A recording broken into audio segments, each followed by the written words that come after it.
दिल्ली की सीएम रेखा गुप्ता ने आज मौलाना आजाद मेडिकल कॉलेज का औचक निरीक्षण किया, जहां हॉस्टल में क्षमता से ज्यादा छात्र देखकर वो भड़क उठी, जिसके बाद उन्होंने मेडिकल कॉलेज की खस्ता हाल व्यवस्था पर भी नाराजगी जताई। उन्होंने दिल्ली की पूर्व आम आदमी पार्टी सरकार पर भी निशाना साधा और मेडिकल कॉलेज में प्रबंधन पर सवाल उठाए। मैं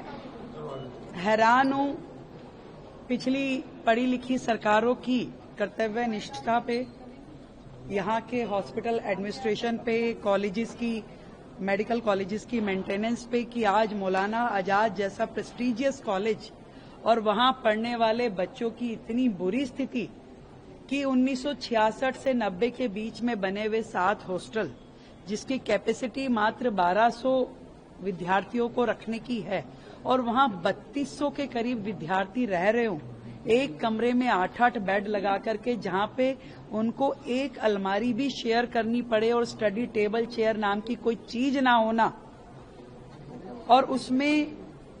कभी कोई रिपेयर का काम, कभी कोई फैसिलिटी देने का काम, हॉस्टल रेनोवेशन का, हॉस्टल एक्सटेंशन का कोई काम ना होना अपने आप में सच में बड़ा शर्मनाक है। मुझे तकलीफ है इस बात की कि हमारे मेडिकल के छात्र छात्राएं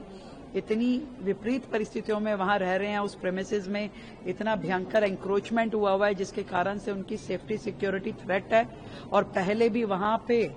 मिसहैपनिंग हुई है, रेप जैसे भयानक केसेस भी वहां हुए हुए हैं, और उसके बावजूद भी यदि पिछली सरकारों ने उनको एक सेफ एनवायरनमेंट दिया नहीं, एक कॉम्पैक्ट कैंपस नहीं दिया, तो ये अपने आप में बहुत ही सोचने वाली बात है। और आज मुझसे आकर के ये सभी स्टूडेंट्स मिले हैं, उन्होंने मुझे ये सारे विषय का जिस तरीके से, जिस डीप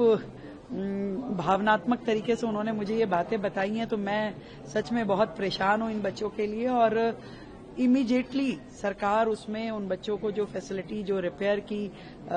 वहाँ पे काम करवाने हैं वो भी कराएंगे हम, और नए हॉस्टल का प्रोविजन भी उसमें तुरंत सर्च किया जाएगा। मैं खुद जाकर के वहाँ देखूंगी कि इन बच्चों के लिए नए हॉस्टल वाले, ताकि थोड़ा आरामदायक स्थिति में जो रिक्वायरमेंट एक कमरे की होनी चाहिए, 2 बच्चे 3 बच्चे जो रह करके जिसमें उनकी स्टडी टेबल हो, वो पढ़े लिखे, पर